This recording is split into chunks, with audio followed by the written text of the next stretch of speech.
알바생 주제에 감히 나한테 대들어? 당장 무릎 꿇고 바닥을 닦으면서 사과해.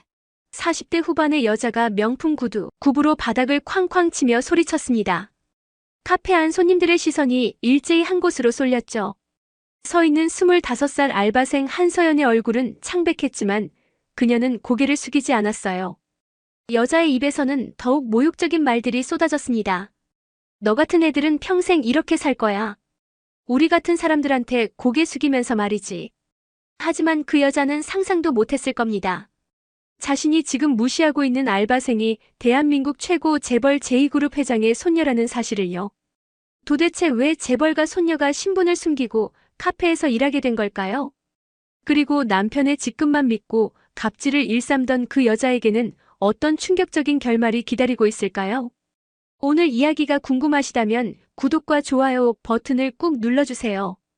지금 바로 시작하겠습니다. 한 달 전 일입니다. 제2그룹 본사 회장실에서 한재욱 회장은 손녀 서연을 마주하고 앉아 있었어요. 72살의 나이에도 여전히 카리스마 넘치는 회장의 눈빛은 날카로웠습니다. 서연은 미국에서 경영학 석사를 마치고 막 귀국한 25살 젊은 여성이었죠. 단아한 외모에 침착한 성품을 가진 그녀는 할아버지가 가장 아끼는 후계자였습니다. 서연아, 회사에 들어오기 전에 할아버지가 하나 부탁할 게 있다. 회장의 목소리는 무겁고 진지했어요. 서연은 고개를 들어 할아버지를 바라봤습니다. 무엇이든 말씀하세요, 할아버지.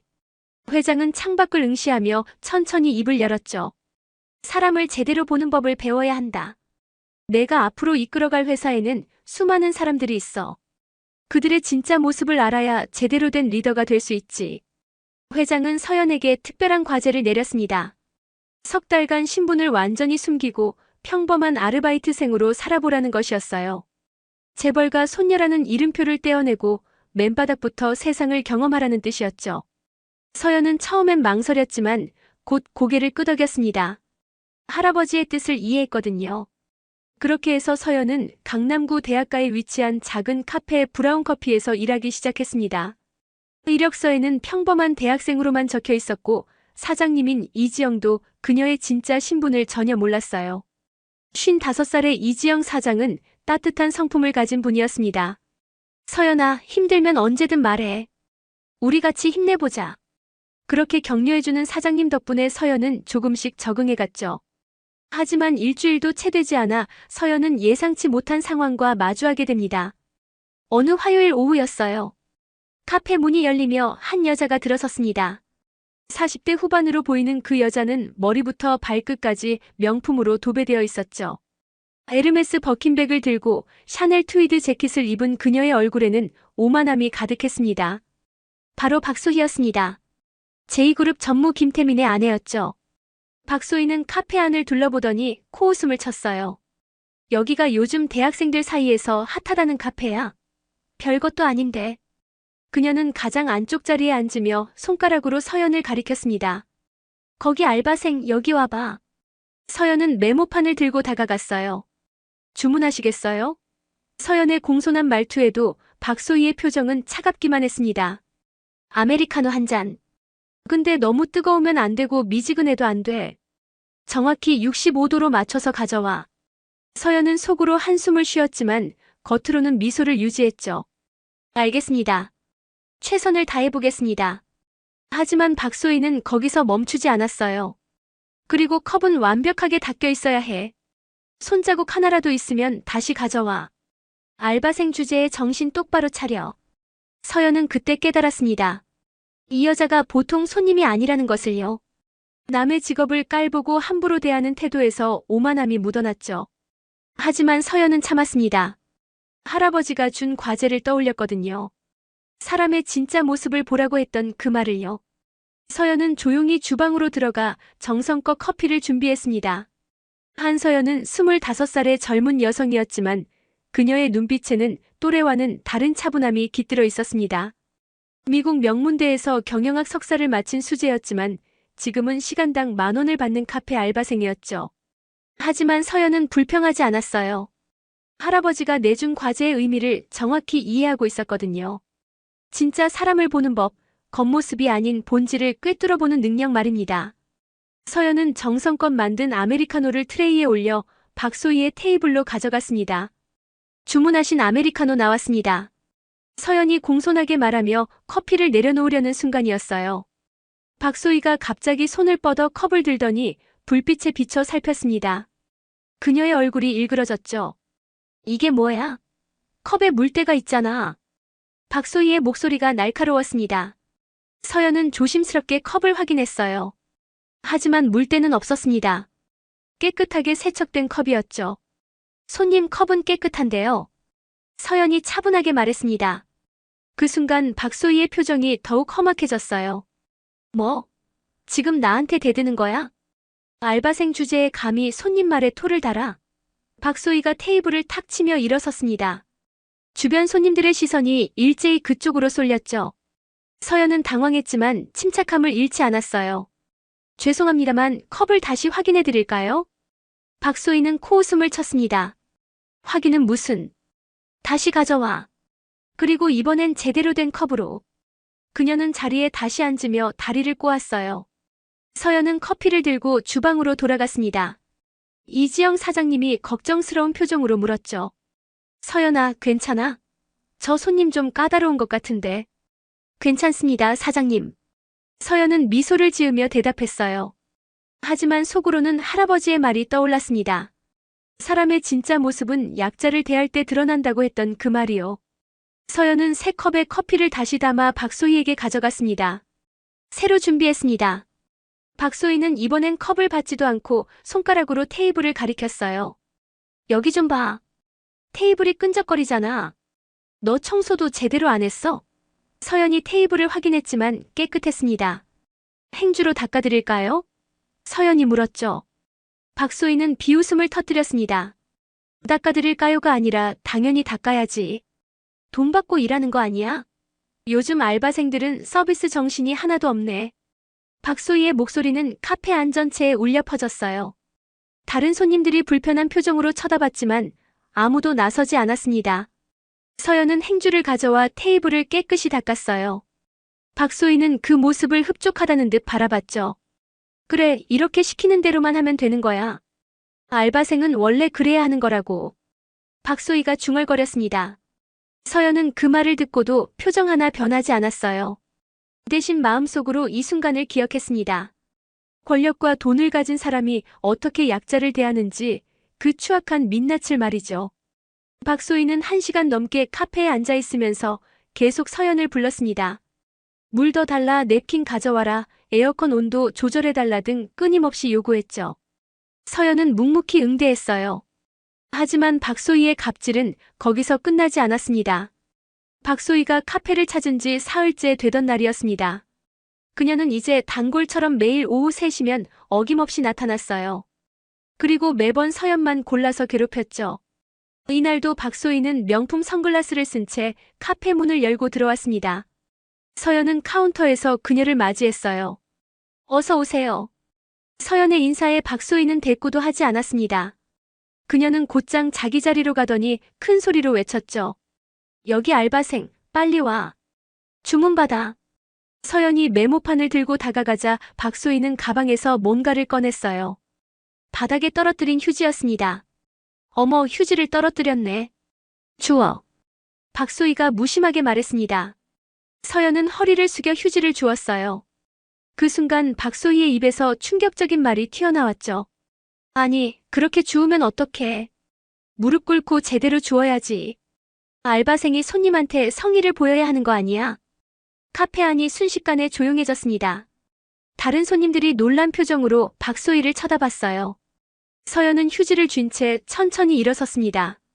손님, 그건 좀 지나치신 것 같은데요.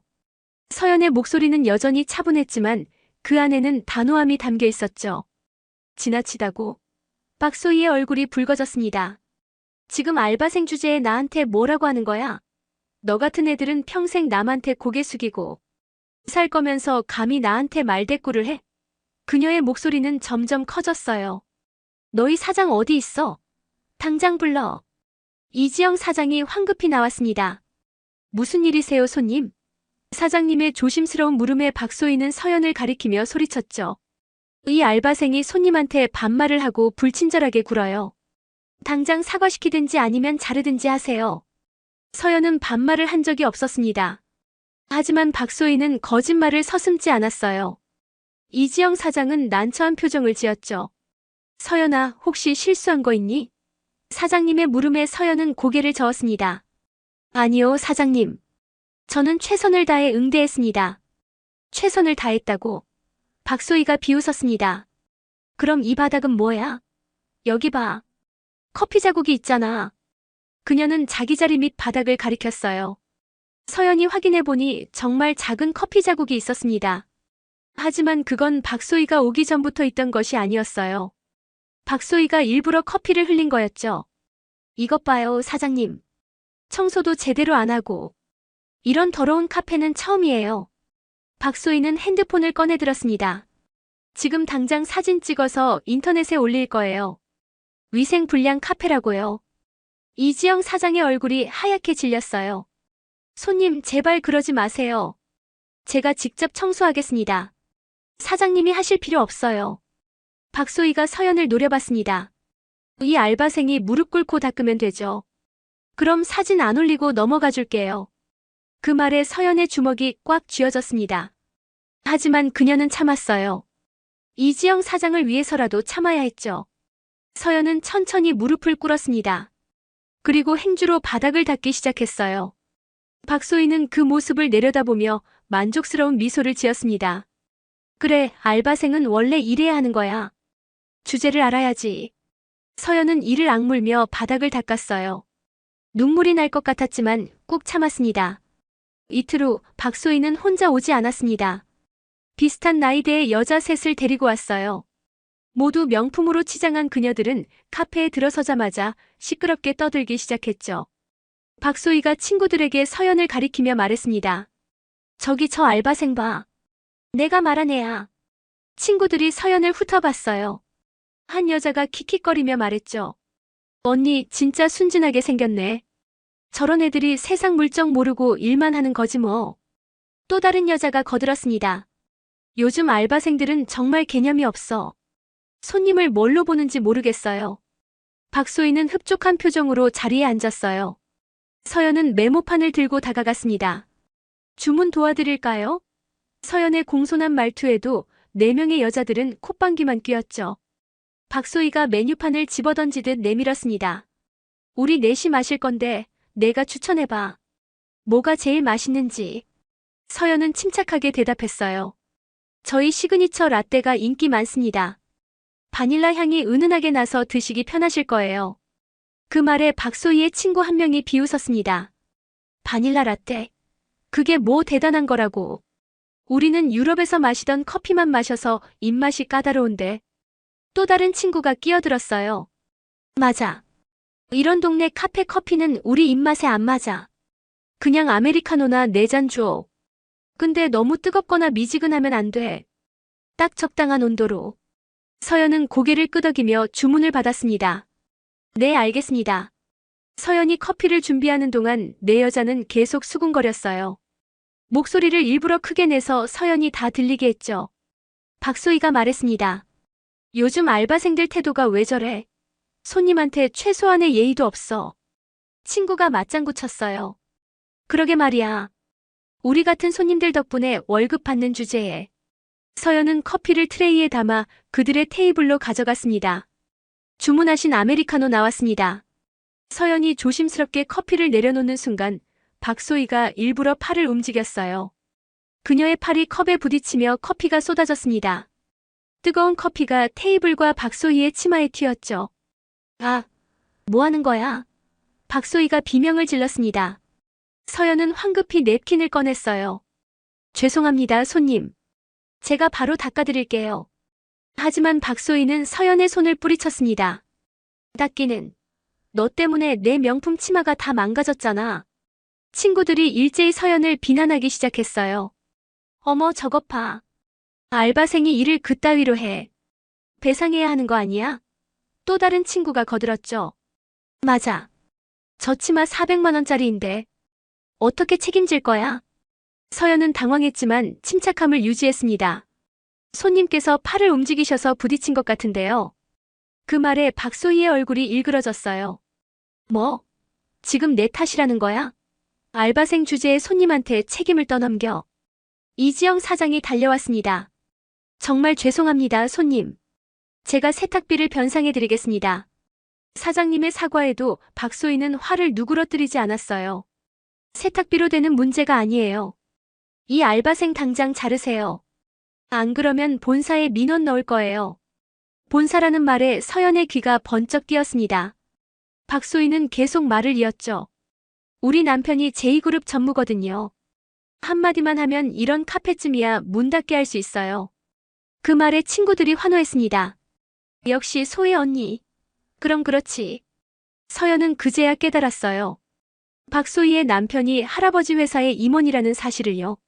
아이러니했습니다.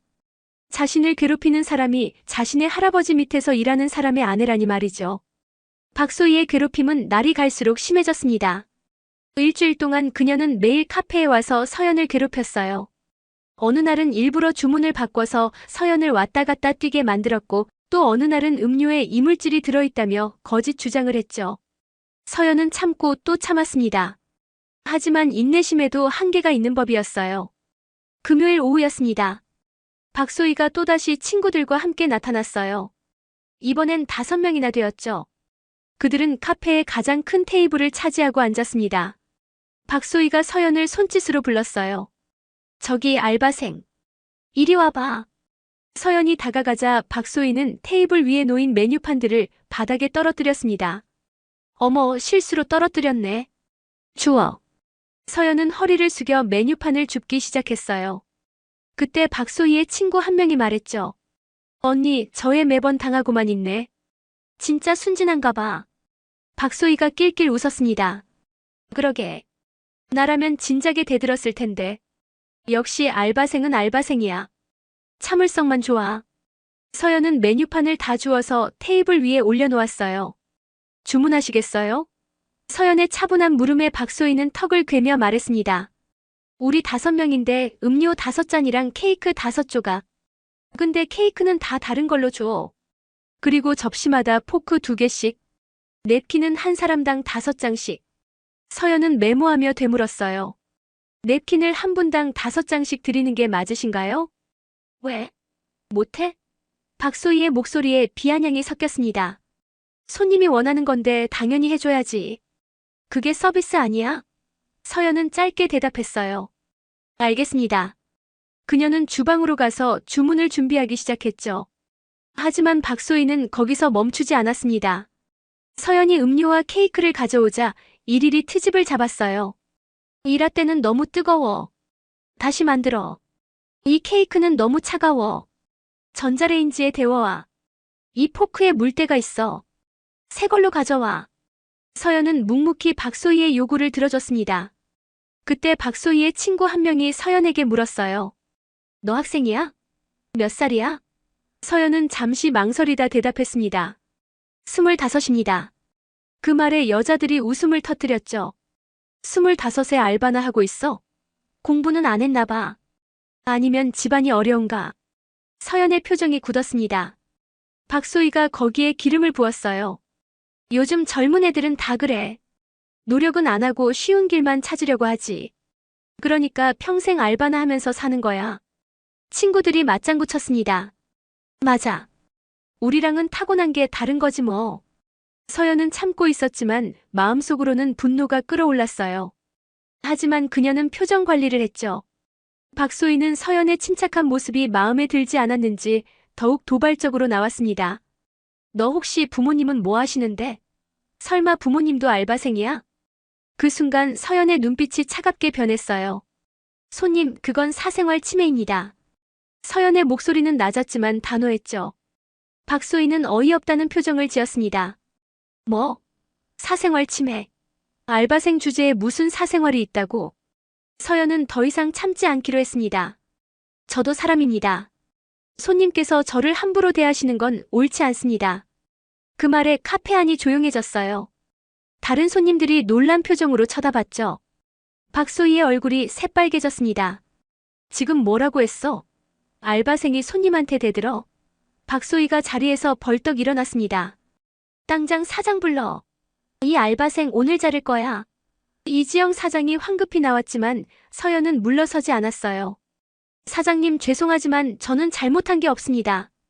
박소희는 이지영 사장을 몰아세웠습니다. 사장님 이 알바생 당장 자르세요.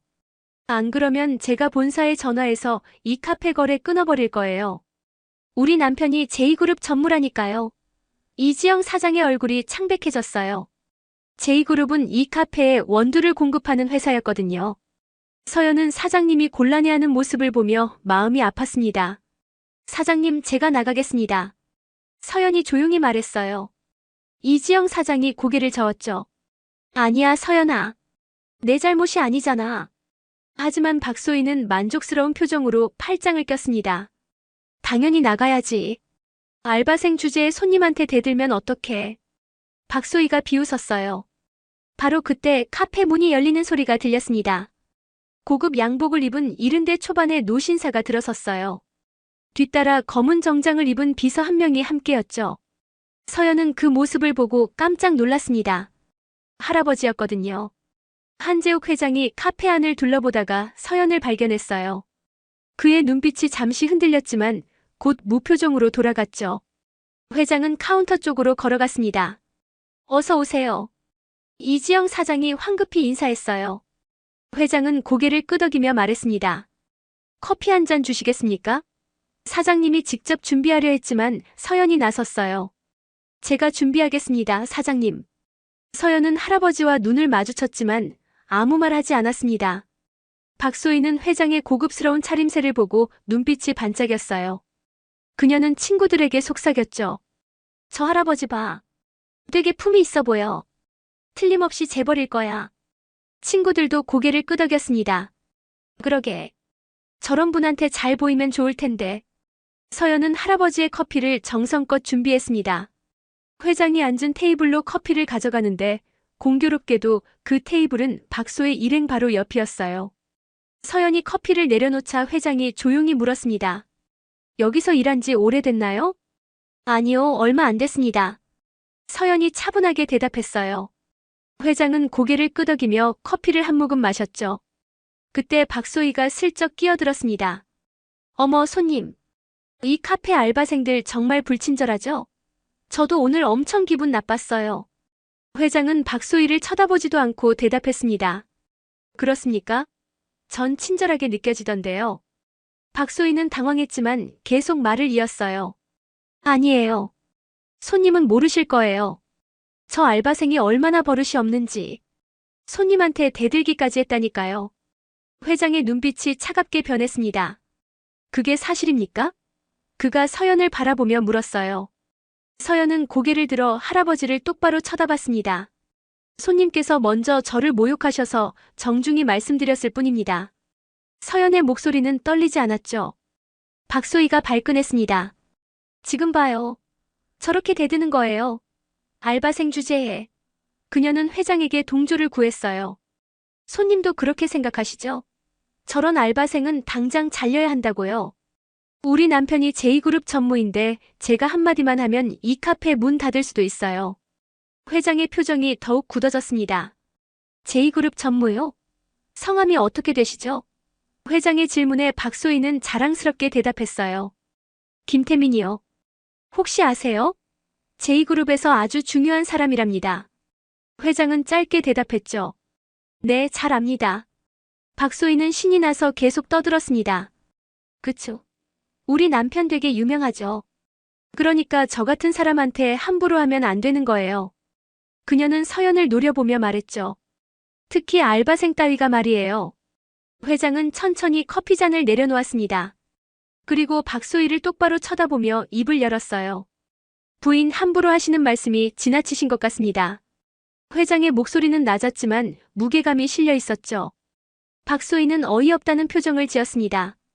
저보고 함부로 한다고요? 할아버지, 상황 파악 좀 하세요.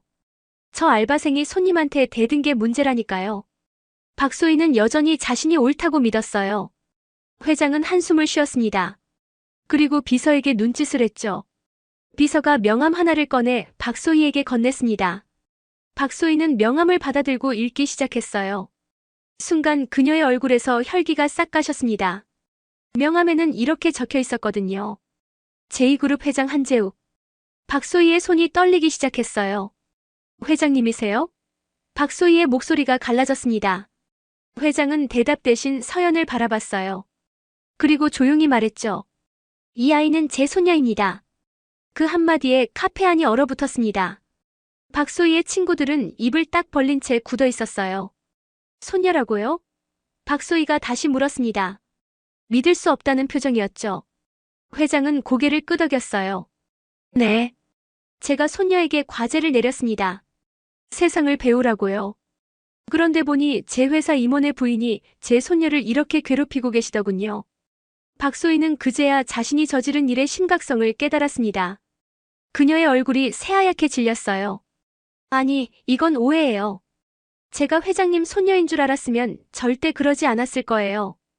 회장은 차갑게 웃었습니다. 그게 문제입니다, 부인. 당신은 상대가 누군지 알았으면 함부로 하지 않았을 거라고 말씀하셨죠. 그 말은 곧 상대의 신분을 보고 태도를 바꾼다는 뜻 아닙니까? 회장의 날카로운 지적에 박소희는 할 말을 잃었어요. 회장님 정말 죄송합니다. 박소희가 자리에서 벌떡 일어나 고개를 숙였습니다. 제가 잘못했어요. 제발 남편한테는 말씀하지 말아주세요. 하지만 회장의 표정은 변하지 않았죠. 이미 늦었습니다. 저는 당신 남편에게 전화할 겁니다. 회장은 핸드폰을 꺼내 번호를 눌렀어요. 잠시 후 전화가 연결되었습니다. 김전모 나야. 지금 당장 강남구 대학가 브라운 커피로 오시게. 회장의 목소리는 단호했죠. 전화를 끊은 회장은 박소희를 쳐다봤습니다. 남편분이 올 때까지 기다리시죠. 박소희는 의자에 주저앉았어요. 친구들도 슬금슬금 자리를 뜨려 했지만 회장이 말했습니다. 부인들도 증인이시니 자리를 지켜주시죠. 여자들은 어쩔 수 없이 앉아 있었어요. 카페 안은 무거운 침묵에 휩싸였죠. 15분 후 카페 문이 급하게 열렸습니다. 50대 초반의 남자가 헐레벌떡 뛰어들어왔어요. 제2그룹 전무 김태민이었습니다. 회장님. 김태민이 숨을 헐떡이며 인사했죠. 회장은 자리에 앉은 채로 그를 쳐다봤습니다. 김전무 부인께서 제 손녀를 괴롭혔다고 하던데. 회장의 말에 김태민은 박소희를 돌아봤어요. 박소희는 고개를 푹 숙인 채 울고 있었습니다. 김태민의 얼굴이 하얗게 질렸죠. 회장님 죄송합니다. 제가 지방 관리를 제대로 못했습니다. 관리의 문제가 아닙니다. 회장이 차갑게 말했어요. 인성의 문제죠. 당신 부인은 약자를 깔보고 함부로 대했습니다. 그런 사람의 남편을 우리 회사 임원으로 둘 수 없습니다. 김태민의 눈이 커졌어요. 회장님 그 말씀은 해임입니다. 회장의 말이 떨어지자 김태민은 무릎을 꿇었습니다. 회장님 제발 한 번만 용서해 주십시오. 제가 아내를 잘못 가르쳤습니다. 하지만 회장은 고개를 저었죠. 이미 결정된 사항입니다. 인사팀에 연락해 두겠습니다. 김태민은 계속 용서를 빌었지만 회장의 마음은 돌아서지 않았습니다. 회장은 자리에서 일어나며 이지영 사장에게 말했어요. 사장님, 제 손녀가 폐를 끼쳤습니다. 하지만 좋은 경험이 됐을 거예요. 이지영 사장은 당황한 표정으로 고개를 저었죠. 아니에요, 회장님. 서연이가 정말 열심히 일했습니다. 회장은 미소를 지으며 서연을 바라봤습니다. 서연아, 이제 그만 집으로 가자.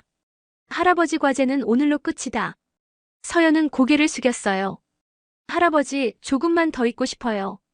사장님께 폐를 끼친 것 같아서요. 회장은 손녀의 마음을 이해한다는 듯 고개를 끄덕였죠. 그럼 내일까지만 더 있거라. 회장이 말했습니다. 그리고 김태민을 쳐다봤어요. 김전무 아니 김씨. 내일 오전까지 사표를 제출하시오. 김태민은 고개를 숙인 채 대답했습니다. 알겠습니다, 회장님. 그의 목소리는 절망으로 가득했죠. 회장이 카페를 나간 후 박소희는 그제야 울음을 터뜨렸습니다. 김태민은 아내를 노려보며 말했어요. 당신 때문에 내가 이렇게 됐어. 평생 쌓아온 커리어가 하루아침에 무너졌다고. 박소희는 변명조차 하지 못했습니다. 그저 눈물만 흘렸죠. 친구들은 하나둘 자리를 떴습니다. 아무도 박소희를 위로하지 않았어요. 오히려 뒤돌아서며 수군거렸죠. 저러니까 저렇게 되는 거야. 남 무시하고 갑질하더니 결국 자기가 망하네. 박소희는 그 말을 다 들으면서도 아무 말 하지 못했습니다. 김태민은 아내의 팔을 붙잡고 카페를 나갔어요. 둘의 뒷모습은 초라하기 그지없었습니다. 서연은 그 모습을 보며 복잡한 감정을 느꼈죠. 동정심도 들었지만 동시에 박소희가 자업자득이라는 생각도 들었습니다. 이지영 사장이 서연에게 다가왔어요. 서연아, 너 정말 재벌 손녀였구나. 나는 전혀 몰랐어. 사장님의 말에 서연은 미안한 표정을 지었습니다. 죄송해요, 사장님. 숨긴 게 아니라 할아버지 과제였어요. 사장님은 고개를 저었죠. 아니야. 덕분에 좋은 직원 얻었어.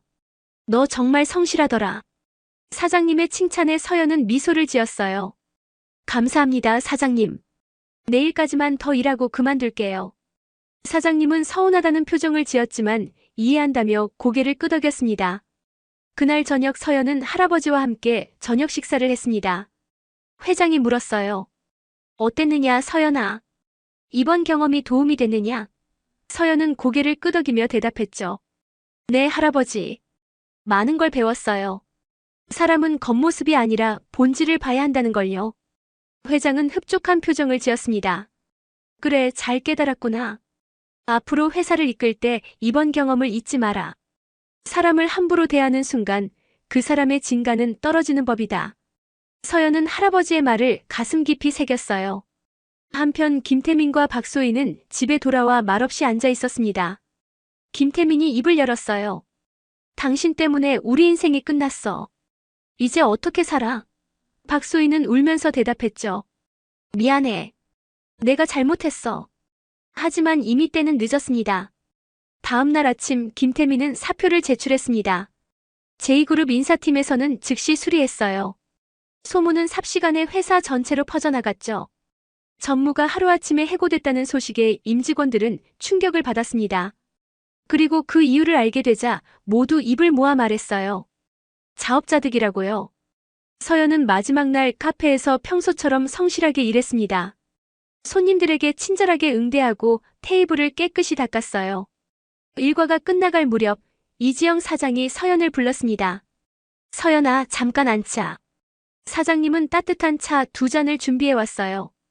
사장님, 정말 감사했습니다. 서연이 먼저 인사했죠. 이지영 사장은 고개를 저으며 말했어요. 내가 고마워해야지.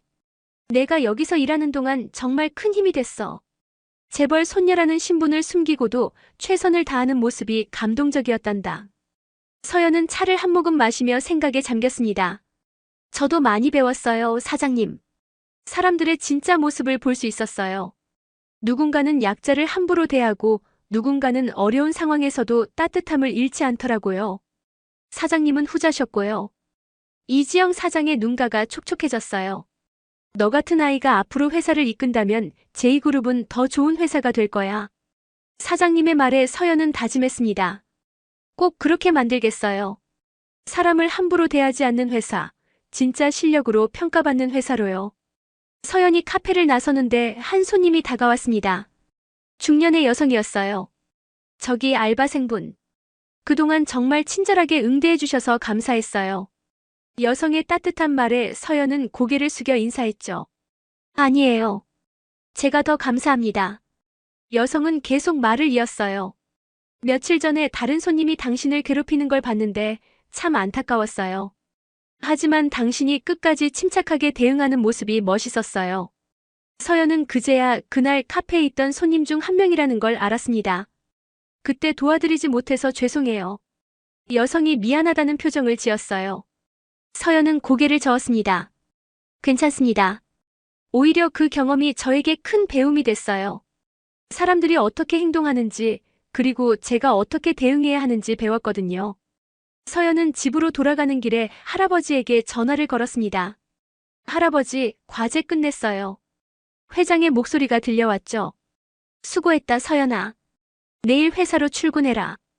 이제 진짜 일을 시작할 때다. 서연은 설렘과 각오가 섞인 마음으로 대답했어요. 네, 할아버지. 그날 밤 서연은 일기를 썼습니다. 한 달간의 카페 알바 경험이 얼마나 소중했는지 적었어요.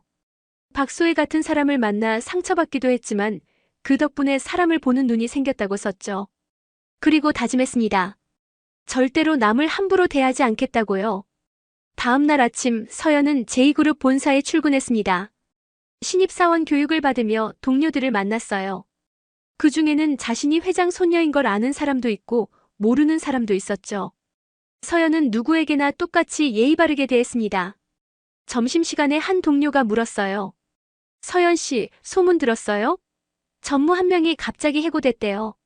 서연은 짧게 대답했죠. 네, 들었어요. 동료가 고개를 저으며 말했습니다. 부인이 갑질하다가 걸렸대요. 요즘 세상에 그런 짓을 하다니 믿기지 않아요. 서연은 조용히 밥을 먹으며 생각했습니다. 박소희는 자신의 행동이 남편의 인생을 망칠 줄 몰랐을 거예요. 하지만 결국 모든 행동에는 대가가 따르는 법이죠. 서연은 이번 일을 교훈 삼아 더욱 겸손하고 바르게 살기로 다짐했습니다. 석 달이 흘렀습니다. 김태민은 제2그룹을 떠난 후 재취업에 어려움을 겪고 있었어요. 업계에 소문이 퍼져서 어느 회사도 그를 받아주지 않았죠. 박소희는 친구들에게도 외면당했습니다. 명품 가방을 들고 다니던 그녀는 이제 중고 가방을 팔아야 하는 처지가 됐어요. 어느 날 박소희는 우연히 브라운 커피 앞을 지나가게 됐습니다. 카페 안을 들여다보니 이지영 사장이 손님들에게 웃으며 커피를 내리고 있었어요. 박소희는 그 모습을 보며 과거를 떠올렸죠. 자신이 얼마나 오만했는지, 얼마나 잘못된 행동을 했는지 깨달았습니다. 박소희는 용기를 내어 카페 문을 열었습니다. 이지영 사장이 놀란 표정으로 그녀를 쳐다봤어요. 어서 오세요. 사장님은 여전히 친절했죠. 박소희는 카운터 앞에 서서 말했습니다. 사장님 죄송합니다. 그동안 정말 잘못했어요. 이지영 사장은 잠시 침묵하다가 고개를 끄덕였어요. 용서를 구하러 오신 거라면 이미 용서했습니다. 하지만 서연이한테 사과하셔야죠. 박소희는 고개를 숙였습니다. 서연 씨 연락처를 알 수 있을까요? 사장님은 고개를 저었어요. 그건 제가 드릴 수 없어요. 대신 제가 전해드리겠습니다.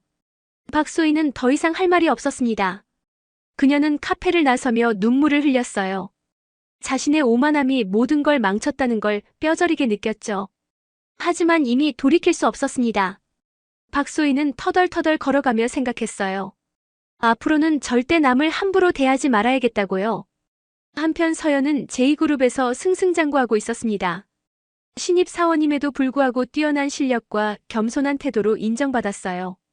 동료들은 그녀를 존경했고 상사들은 그녀의 성장을 기대했죠. 회장은 손녀의 모습을 흐뭇하게 지켜봤습니다. 어느 날 회장이 서연을 불렀어요.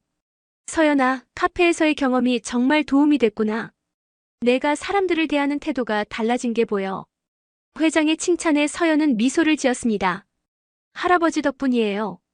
그 경험이 없었다면 저는 평생 사람의 진짜 모습을 몰랐을 거예요. 회장은 고개를 끄덕이며 말했어요. 리더는 약자를 어떻게 대하느냐로 판단된다. 너는 그걸 배웠고 앞으로도 잊지 않을 거라 믿는다. 서연은 할아버지의 말을 가슴 깊이 새겼습니다. 네, 할아버지. 절대 잊지 않겠어요. 서연은 사무실로 돌아와 창밖을 바라봤습니다. 멀리 대학가가 보였어요. 브라운 커피가 있는 곳이었죠. 서연은 언젠가 시간이 나면 다시 그곳을 방문하기로 마음먹었습니다. 이지영 사장님께 감사 인사를 제대로 드리고 싶었거든요. 그리고 박소희에게도 용서의 말을 전하고 싶었습니다. 미움보다는 교훈으로 남기고 싶었어요. 박소희의 잘못된 행동이 자신을 더 단단하게 만들었다는 걸 알았거든요. 서연은 다짐했습니다. 앞으로 만날 모든 사람을 존중하고 절대 함부로 대하지 않겠다고요. 몇 년 후 서연은 제2그룹의 이사가 됐습니다. 그녀는 회사 내에서 갑질 근절 캠페인을 주도했어요. 직급에 상관없이 모든 직원을 존중하는 문화를 만들었죠. 그 시작에는 카페에서의 한 달이 있었습니다. 박소희라는 사람을 통해 배운 교훈이 있었어요. 서연의 이야기는 많은 사람에게 감동을 줬습니다. 신분을 숨기고 밑바닥부터 배운 재벌 손녀, 그리고 갑질을 근절하기 위해 노력하는 리더. 사람들은 그녀를 존경했고 제2그룹은 가장 일하고 싶은 회사가 됐죠. 모든 건 작은 카페에서 시작됐습니다. 오늘 이야기가 마음에 드셨다면 구독과 좋아요 버튼을 눌러주세요. 여러분의 소중한 댓글도 기다리고 있습니다. 감사합니다.